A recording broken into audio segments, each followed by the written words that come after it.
Hey guys. So we're gonna get right into it. Chapter 8. Michael finished reading the words Anne had written and blinked away a tear beginning to form. He folded the pages, placed them in a pouch, shoved it in his pocket, and stood up. He reached out to touch the picture of the rose Anne had glued to the wall. Touching the bloom, he smiled at the waxy feeling of the pink crayon that had been used to color the black and white picture. Slowly the rose became blurry. Michael pulled back his hand and wiped his eyes. For a moment he was a little dizzy, but the feeling quickly passed. Opening his eyes, he looked at the picture again. It was still blurry, but seemed to be clearing. He moved his face only inches from the flower. There. Now it was in focus. The petals even seemed to have depth. Michael reached with one finger and touched the rose. He gasped. The rose was real. Michael froze for a moment. He shifted his eyes to see that he was now leaning against an old desk. Easing himself away, he saw that the rose stood in a simple vase on the edge of the desk. Next to the rose sat a pitcher of water and 4 glasses. Michael stood and looked around. He was in some sort of tent, but not like a tent he'd ever camped in. It was made of white canvas with dead grass for the floor, large enough in which to fit 3 wooden chairs and a desk. He heard activity outside and moved to the closed flap of the tent. Carefully he peeked through the opening to see a raised platform about 70 or 80 feet away. A man stood alone behind a podium speaking to thousands of people. There were saddled horses and carriages and wagons scattered around the crowd. Many had those old-timey umbrellas to ward off the sun and were sitting on quilts on the ground or on top of their wagons. Michael saw the tent and stage were on top of a hill surrounded by large trees. Since the trees had lost most of their leaves and the temperature was comfortable, Michael guessed it was fall, and looking at the sun, maybe around noon. Beyond the crowd, Michael saw fields and forest land that stretched as far as he could see. The area gave him a strange feeling. It seemed eerily familiar, but he couldn't quite place how or why. Maybe, Michael thought, the speaker is why I'm here.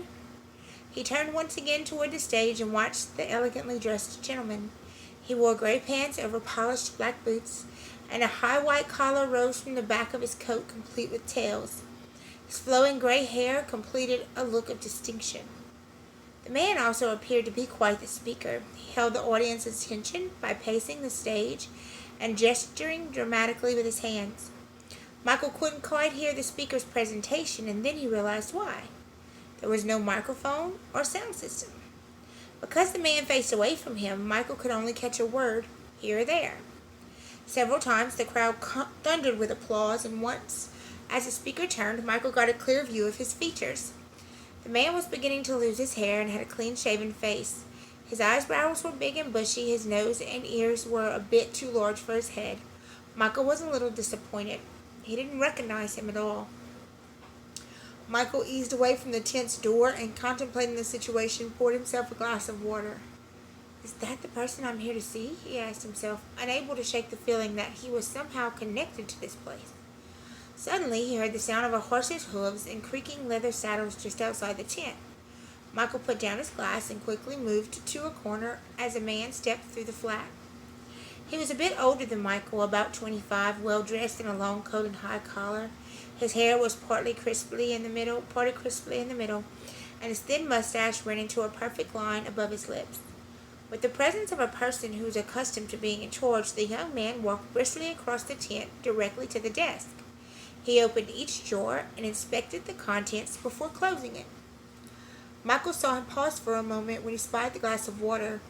The man picked up the glass and frowned. Shaking his head from side to side with little jerks, he took the glass to the far corner of the tent and poured the water onto the ground.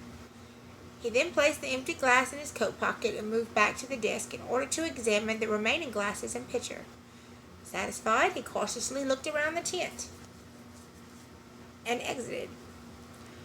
Michael took a deep breath. Evidently that was not the person he was there to see. The man hadn't even noticed him standing in plain sight. Before Michael could move, the tent flap opened again.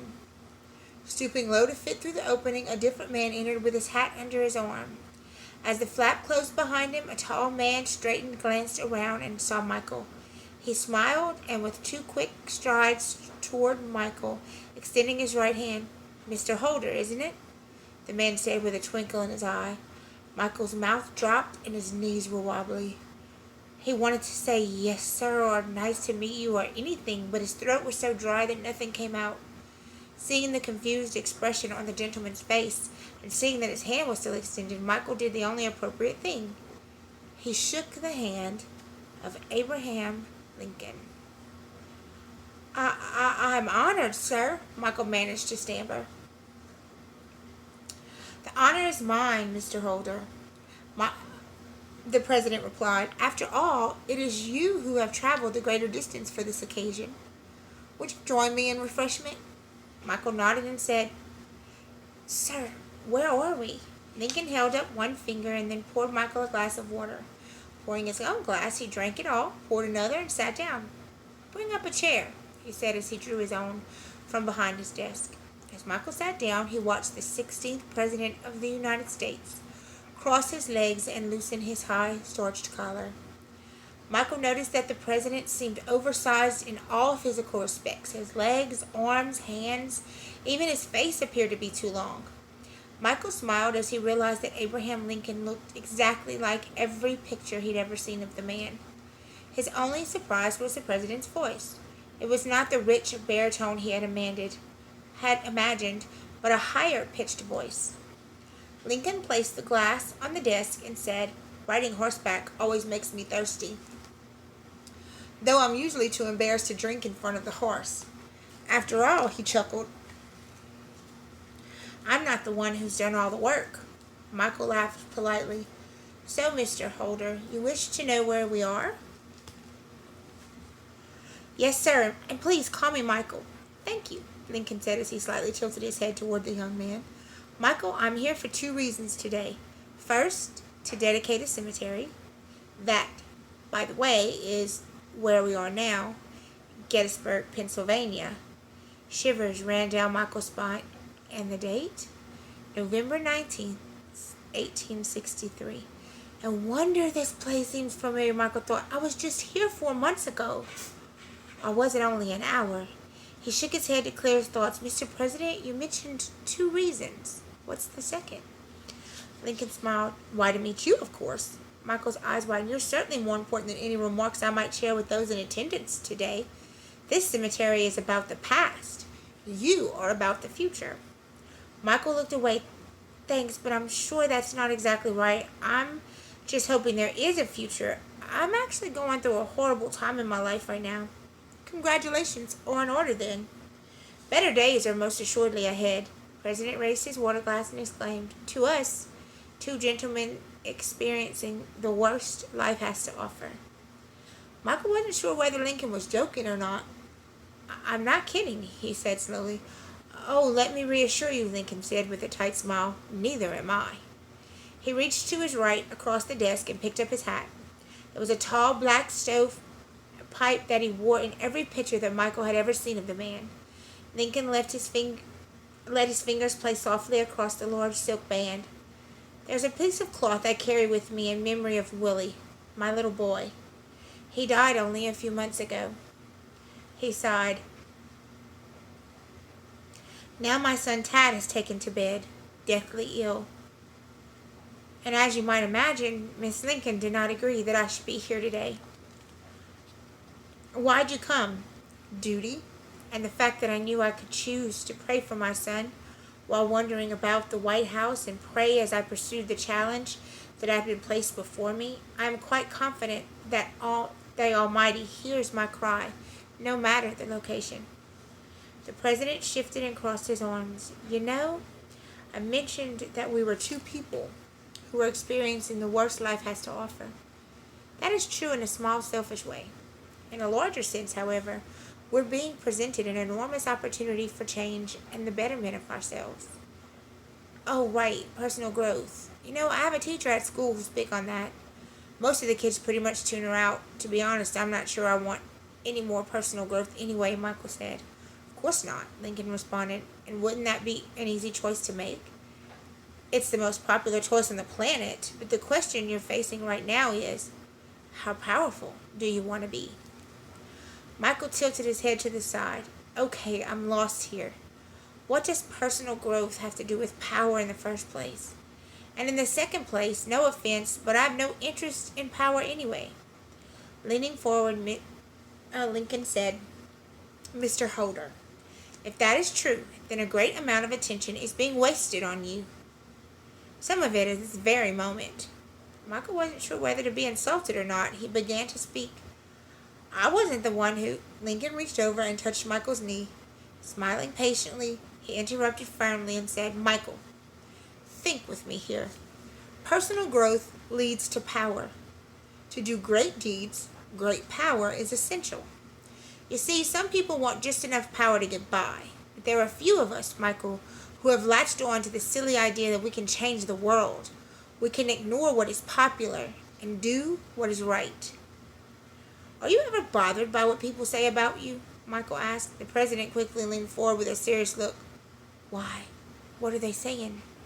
Seeing Michael's shocked expression, Lincoln laughed loudly. I do not worry about what people are saying, because if I were to concern myself with the newspaper columns that label me dishonest or stupid, if I had my feelings destroyed every time a political opponent called me an ape or a buffoon, I would never be about the work for which I was born. Sooner or later, every man of character will have his character questioned. Every man of honor and courage will be faced with unjust criticism. But never forget that unjust criticism has no impact whatsoever upon the truth. And the only sure way to avoid criticism is to do nothing and be nothing. Sometimes we are afraid to step out. We are afraid to become more. But how can we lead others to a destination we have not reached? Keep searching, son. I'm urging you to seek the light that you too seem so far in the distance. It will be worth the journey.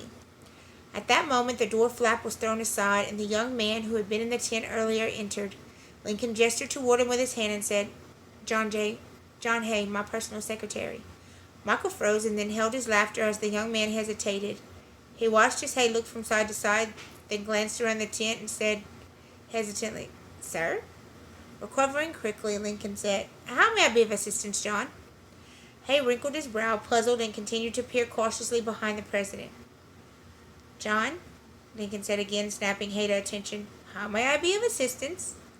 Excuse the interruption, Mr. President. Now Lincoln stiffed a chuckle. Well, sir, Hay stammered, I want you to know that when Mr. Everett has concluded, the Baltimore Glee Club will sing an ode written for that occasion. The music will provide the time necessary to escort you from here to the stage. Thank you, John, Lincoln said as he walked toward the opening of the tent. The beginning of the music, then, will be my cue to join you outside the tent. Until that time, sir, I trust you will maintain my privacy. The president pulled the flap to hasten the secretary's departure. Hay ducked through the opening, then turned around, ducked back inside, and said, Sir, excuse me, but are you saying that I should not come back inside? That is correct, John. So you will meet me outside the tent when you're ready to go to the stage? Yes, John. Briefly, Hay paused, his head still sticking into the tent. Sir, if I may be so bold to ask... John? Lincoln interrupted. Yes, sir. I will meet you outside the tent when I'm ready to go on the stage. Yes, sir. Hay sighed and slid outside. The president closed the canvas and, urging Michael to follow with a jerk of his head, walked quickly to the desk. Tears were streaming down his face as he finally let his laughter burst out. Gaining control, Lincoln took a deep breath and sighed, I forgot he couldn't see you. That was extremely close, my friend. Michael chuckled. Yes, it was, he thought for a moment. What is your part in the ceremony today? Lincoln's smile disappeared as he cleared his throat. Today, we take pause from our battles to dedicate one ugly reality of this war, a cemetery. There are quite a few of them around now, and you must know, certainly more than I can dedicate. Lincoln frowned and continued. There were more than 50,000 casualties here. He was quiet for a minute, and then brightening, he said, I have General Grant leading the army now. This will not last much longer. Are you winning the war? Michael asked. We weren't, I can tell you that. But after this battle, Gettysburg, last July, The outcome seems much brighter indeed. Michael suddenly had a thought and asked, Mr. President, are you familiar with an officer in your army by the name of Colonel Joshua Chamberlain? He is with the 20th Maine. Lincoln cocked his head and thought briefly, then said slowly, No, I don't believe so. Should I know this man? Maybe. He fought at Gettysburg. When you get back to Washington, you might look him up. The president nodded. I have another question, Michael continued. Do you believe that God is on your side? Lincoln looked at Michael thoughtfully. On September 22nd of last year, I signed a proclamation of emancipation for all slaves, specifying that they were henceforth and forever free. One of my cabinet members made it known to anyone who would listen that a vast majority of the public stood against me and my intention to sign the Emancipation Proclamation.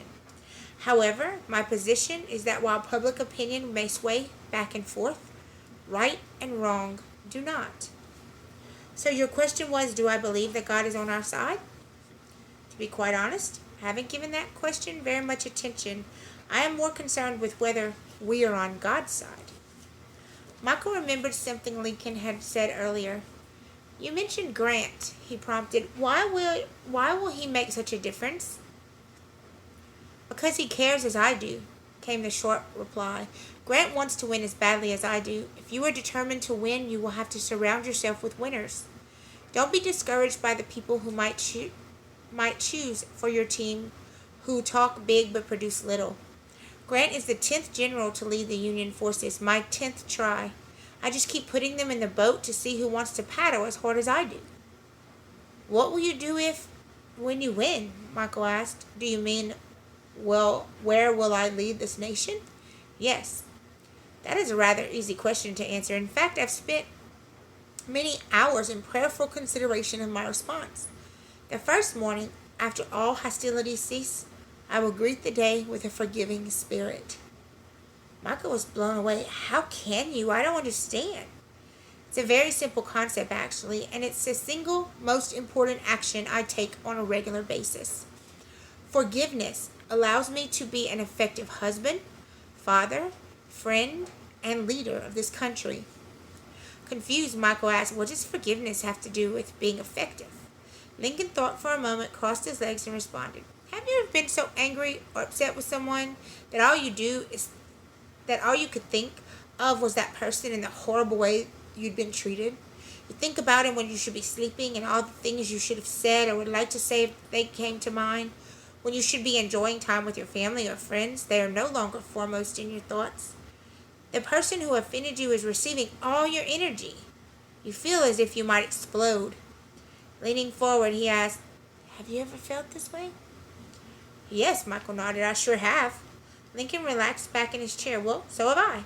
I owe business failures, marital strife, and defeats in several political races to those very feelings. But I also owe a great deal of the success I enjoy to the discovery of this simple secret. What secret? Michael leaned forward. The secret of forgiveness, Lincoln responded. It's a secret that is hidden in plain sight. It costs nothing and is worth millions. It is available to everyone and is used by few. If you harness the power of forgiveness, you will be honored, sought after, and not coincidentally, you will be forgiven by others. Michael looked puzzled. Well, who am I supposed to forgive? Everyone. But what if they don't ask for forgiveness? Lincoln raised his dark eyebrow and smiled. Most will not. Many of these people who occupy our minds with angry thoughts will wander about without any knowledge of our feelings or any conviction that they have done anything wrong. Michael frowned. I'm sure that's all true. But how do you forgive someone who doesn't ask for forgiveness? You know, Lincoln began, I cannot recall a single book, including the Holy Bible, that says in order for you to forgive someone, he or she has to ask for it. Think about it. The unmistakable truth about forgiveness is that it is not a reward that must be earned. Forgiveness is a gift to be given.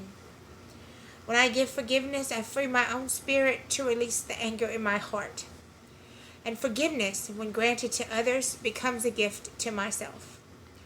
Just then, cheers began outside. The president pulled a pocket watch from his vest and said, well, I expect that will be the end of Mr. Everett. Not much longer now." Michael stood up. "Sit back down for a moment, son," Lincoln commanded gently, and Michael did.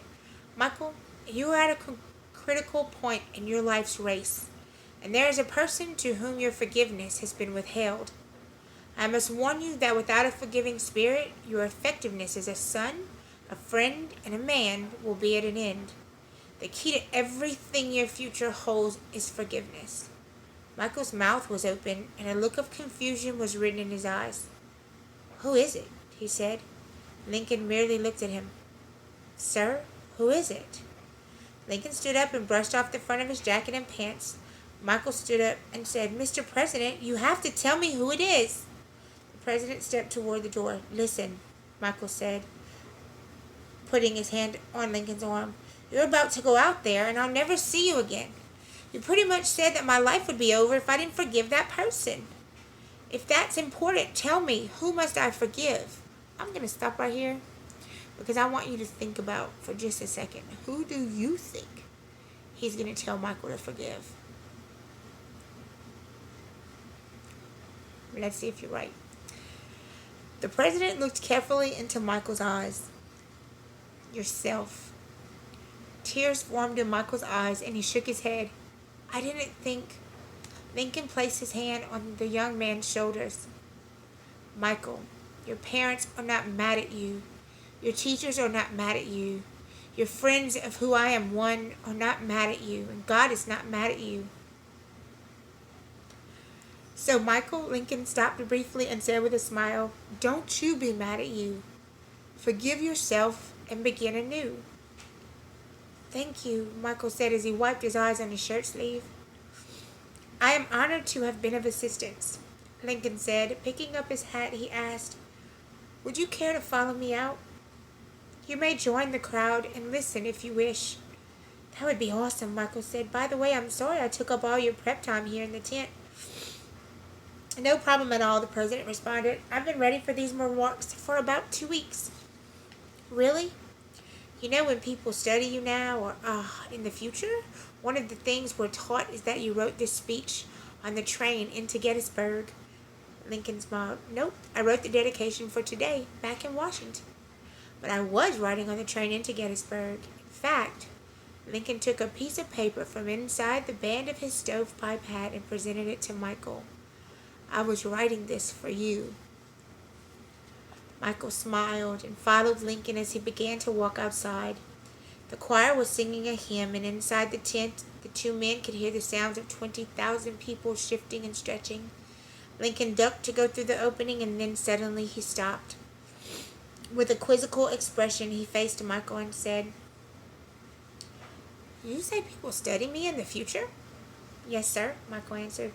Lincoln lowered his voice and narrowed his eyes. "Just between you and me, we do win the war, correct?" "Yes, sir," Michael answered. Lincoln lowered his voice and narrowed his eyes. "I'm sorry, yes, sir." With a sly smile and one raised eyebrow, he added one last question. "Grant?" Michael grinned. "Yes, sir," he said, and followed the great man out of the tent. So Michael gave Lincoln a huge gift right there. Gave him the security that he needed to finish his job, his task that he had at hand.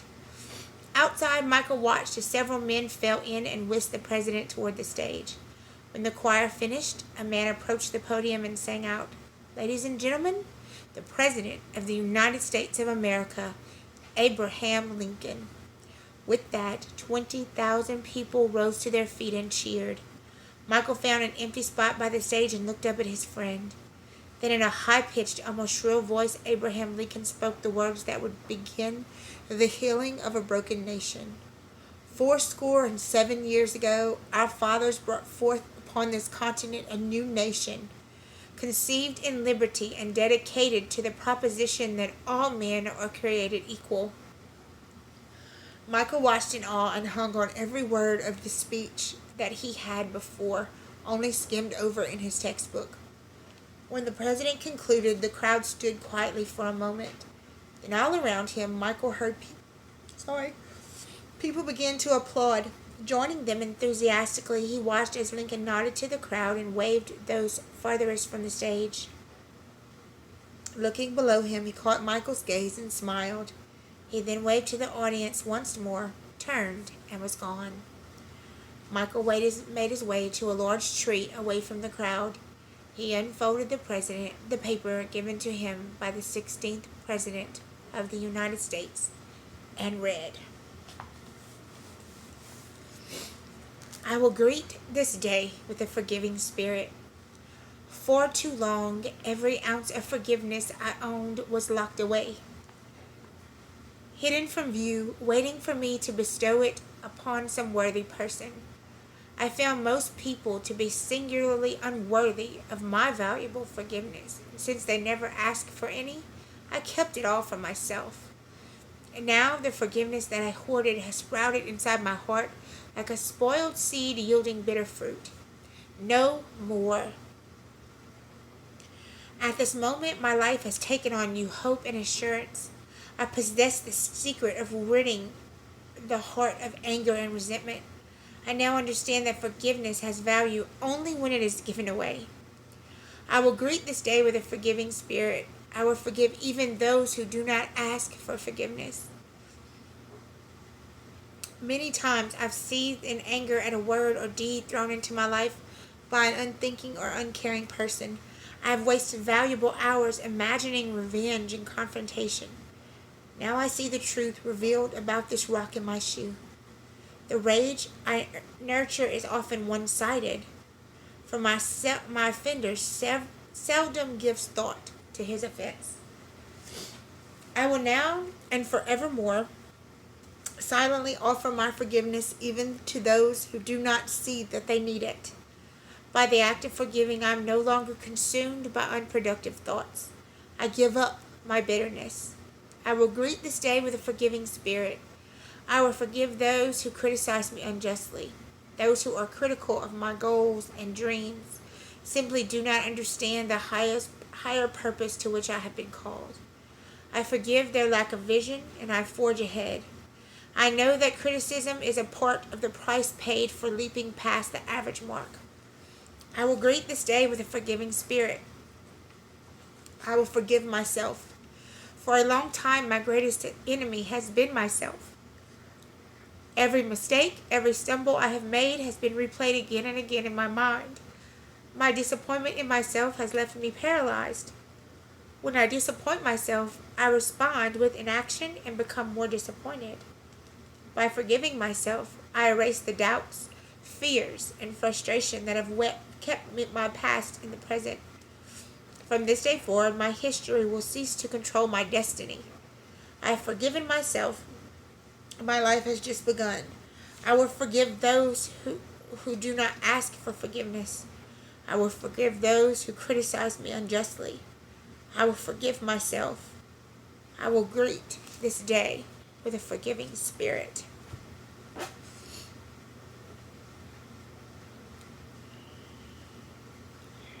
Okay, give me just a second to get myself together here. Wow, I probably should read some of this stuff before you guys. Maybe I wouldn't get so emotional. This is a crazy, intense book. Like, this is the or the young adult version of the adult book. Y'all better believe I'll be getting the adult book when we finish reading this one. I don't know, no matter what religion you are, if you're a Christian, this is a prayer written in the Bible, and you can't read this book and not talk about God. I mean, they openly talk about God in this book. But the Lord's Prayer kept coming into my mind, again, which is the model prayer that Jesus gave us in the Bible to pray. And it says, one of the things that it says is, give us this day our daily bread, which means give us everything that we need to survive. And forgive us our trespasses. That means the way that we offend Him, the way that we offend others, as we forgive those who trespass against us. So, many times, gosh, I so wish that we could have read this book together in class. And if we get back to school before the year ends, y'all better believe we're going to have a lot of discussions about this book. It is so heavy and thick and rich with opportunities for discussion. And I hate that this is just one-sided. You guys feel free to comment anything that you want to tomorrow when you're writing. I mean, Anne Frank's chapter blew me away, and this one, like, it's hard to decide of the two which one's the better chapter. Um, but forgiveness is a struggle, and even as an adult, as young as I am, not really, I struggle with this on a daily basis. And I will tell you, being a seasoned adult, that sometimes it's harder to forgive ourselves than it is to forgive someone that's offended us. And a lot of times we don't realize that it's ourselves that we need to forgive. I'm going to share a personal situation with you. I didn't realize that I needed to forgive my own self for some things in my life until about 3 years ago. Yeah, I said that right. 3 years ago.